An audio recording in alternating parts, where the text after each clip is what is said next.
faga haya kalamana opara zašata uvazaža. Očarljivo humorna dramska pripoved nas široma povabi na polje igre. Igramo se z bližinami in dalinami črk, ki nenaključno zorijo v besede z nezgrešljivimi pomeni. V neodvisnost, suverenost junake nazadnje odplakne svetlo povabilo na rojstnodnevno zabavo. Povabilo, izpisano na sinjem nebu.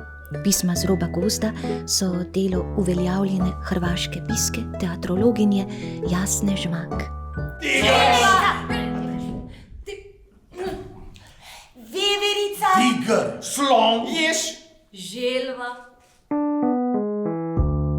Ta predstava spodbuja ali pa vabi k temu, da se lahko nek svet, ki je lahko zelo normativen, recimo pisanje, raziskuje še kako drugače. Torta! Tako da tudi v tej predstavi smo se malo ukvarjali s tem, kako lahko otroci in tudi tisti, ki pridejo v otroško gledališče skupaj, to pomeni starši ali vzgojitelji, učitelji in tako naprej, kako lahko tudi dobijo neke ideje, kako bi se sami v prostem času imeli neke drugačne pristope do tega, kako se nauči pisanje in branje v tem nekem zgodnjem obdobju. A, B, C, Č, E, F, G, H, J, K, L, M, O, P, S, Š, T, U, V, Z, Ž.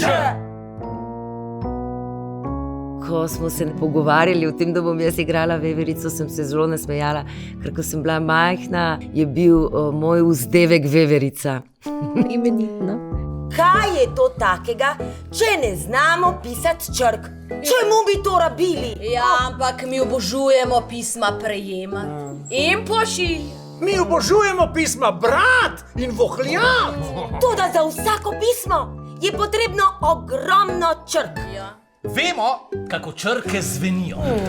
A res? Res? Briga me za vse to.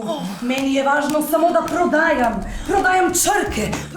Prva stvar, ko sem pomislila, jaz sem sova, to bo zdaj moj lik, bo ona nekako razpolagala svojo modrostjo in z neko pametjo, ki jo ima. Potem sem videla, da ni tako nedolžna ta sova, v resnici je kapitalistka, njej se gre v glavnem samo za to, da prodaja.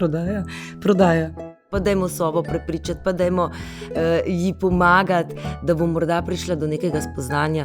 To so mi stvari, ki so mi blizu v življenju. Ta dinamika aktivnosti v življenju, dajmo akcijo, dajmo poskusiti še to, pa še to, pa še to. Povabimo vse živali od blizu in daleč, da skupaj pohrustamo dobrote. Sova ima tukaj v tej igri dejansko nek razvoj. Ona skozi igro spozna, da je pa v bistvu prijateljstvo zelo pomembno.